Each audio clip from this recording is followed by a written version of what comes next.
How's it going, everyone? Hey, this is video number 2 out of the 3 videos that you're to watch in order to pass next week's quiz when you come into class.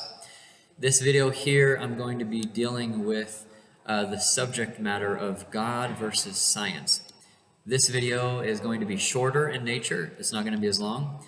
This video is going to be closely related to the last video that you watched. And this video is going to be relevant to you because it's some of the things that you were asking in your questions to me as we began Gospels class. Okay, so here's where we start. I have been teaching the Bible and theology in Kansas and in Arizona for 10 plus years. And the common phrase that I'm used to hearing goes something like this. Well, you know, I used to believe in God, but then about this age, I started to lean towards more of the science side of things.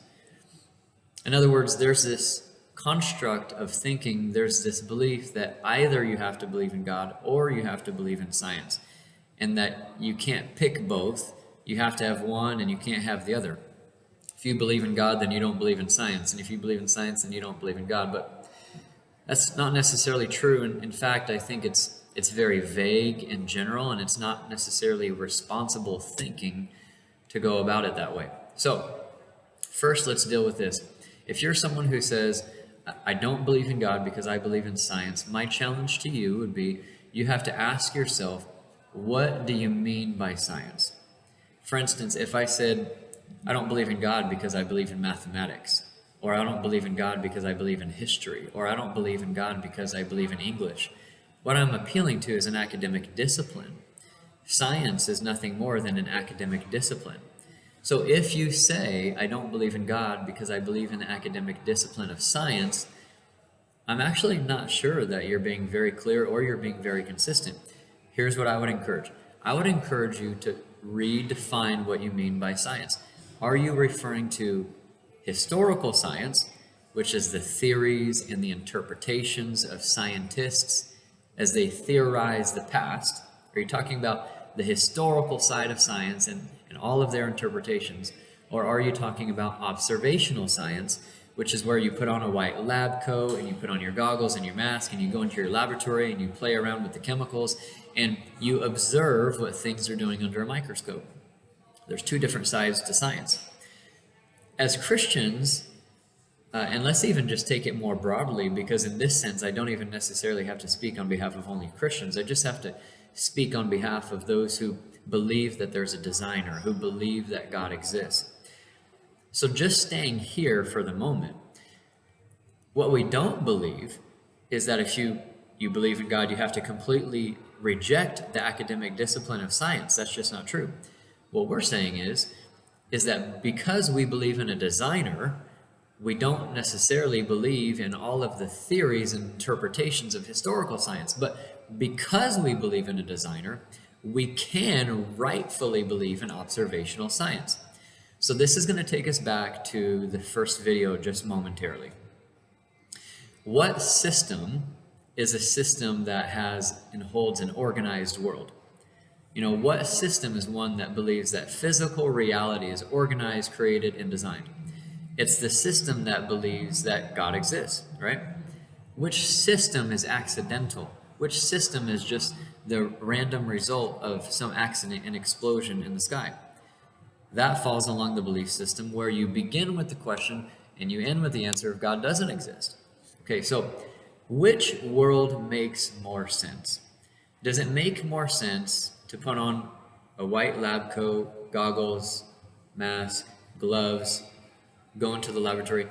Does it make more sense to say that conducting observational science works better in an organized world, or does conducting observational science make more sense in an accidental world where things have exploded and been out of order? I think we have to be careful with our assumptions. The only reason that I can conduct scientific experiments is because I am dependent every moment of every day. I'm assuming, I'm presupposing that I live in an organized world. I'm presupposing that when I step into my laboratory, things are going to function and they're going to work in an organized way as I conduct my experiment because I'm benefiting from an organized world that I live in. If I think I live in a random, unorganized world, I'm going to get randomness in everything I do, everything I observe. There's going to be no consistencies, no data, nothing that I can stand on. It actually means this: the person who says, I believe God exists, has a better grounding, has a better reason for why they conduct a scientific experiment. I think it makes less logical sense to say, I can conduct organized scientific experiments, but I need no organizer and I need no organized world to assume and to live under. Once you step into the laboratory, you already believe that organization is at your fingertips and you can benefit from it. So a good question to ask would be, where have you ever seen things been organized without an organizer? Or where have you ever seen a building without a builder? Or where have you ever seen a painting without a painter? At the end of the day, Christians believe that we have the best answer for why we should pursue scientific experiments, because we believe we're living in an organized, designed, created world. To say that we can practice observational science and then to say that we don't believe in God, I think is actually a contradiction in and of itself. Now, something else that I just want to pose too, and this goes back to the last video. If you say that God exists, eventually you go to physical reality, then you go to origin, then you go to meaning, then you go to morality. So does it make more sense for a scientist to step into the laboratory and tell the truth and not lie about his observational findings? Does it make more sense for scientists not to lie in a world where God has created things? Or does it make more sense to say that a scientist is not supposed to lie, but there's actually no moral standard and God doesn't exist? It's in the world that God has created where it makes more sense for the burden to be on the scientist to tell the truth, right? So I think in this video we have to understand there's assumptions that we're all making about life. For instance, I'll prove it to you right now that you live in an organized world. Here's an assumption that you're probably not aware of. Right now, you're probably sitting at a desk or a table and you're watching this video, and not a single one of you is frantic and afraid of floating off into outer space. Why would you not be frantic or afraid of floating off into outer space out of nowhere? Well, it's quite simple. You're trusting in the laws of gravity. You are assuming, you are standing on, you are believing in organization every second of every moment of every minute of your life. So if you can believe in organization and you can benefit from gravity, if you can benefit from organization, doesn't that also mean that you have to conclude that there is an organizer? Doesn't that mean that you have to conclude that there's a designer? So Christians would also argue for the existence of God in three ways. We would say that the next 5 minutes in the universe is going to be like the last 5 minutes. For example, like I just noted, nobody's afraid of floating off in outer space. Christians would also say that we use logic in our minds every day. Therefore, there's an ultimate mind, an ultimate logic giver.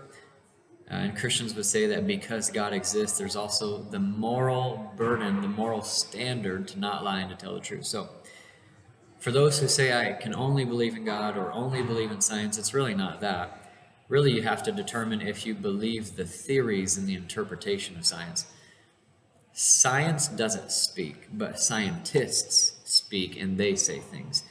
Christians just disagree with a lot of scientists. But it's not that we don't believe in the academic discipline of science. We just have a different interpretation and theory on how the world came to be. One last thing I want to do in this video to conclude is I want to challenge you with some of the 5 areas of problems that are presented with evolution. So there's an article titled 5 Areas of Science That Pose Problems for Evolution. It looks like this. It's got a picture of Charles Darwin on the front. 5 areas of science that pose problems for evolution. It's an article, so it's meant to be a quick read, and it's posted by the Gospel Coalition website. So if you were to just go onto Google and you were to type in 5 areas of science that pose problems for evolution by the Gospel Coalition, You're going to be able to read the top 5 things that actually debunk evolutionary theory. I would agree with these. This article states the first 5. Number 1, genetics. Mutations cause harm and do not build complexity. That's an argument against evolution. Number 2, biochemistry. Unguided and random processes cannot produce cellular complexity. That's an argument against evolution. Paleontology. The fossil record lacks intermediate fossils. That's an argument against evolution. Taxonomy. Number 4, biologists have failed to construct Darwin's tree of life. That's an argument against evolution. And number 5, chemistry. The chemical origin of life remains an unsolved mystery. That's an argument against evolution. So read the article, Google it, make sure that you get on it, make sure that you read it more in depth and you read it every single paragraph. Probably take you 5 to 10 minutes to read, but I'm going to quiz you on that as well. All right, this concludes our second video.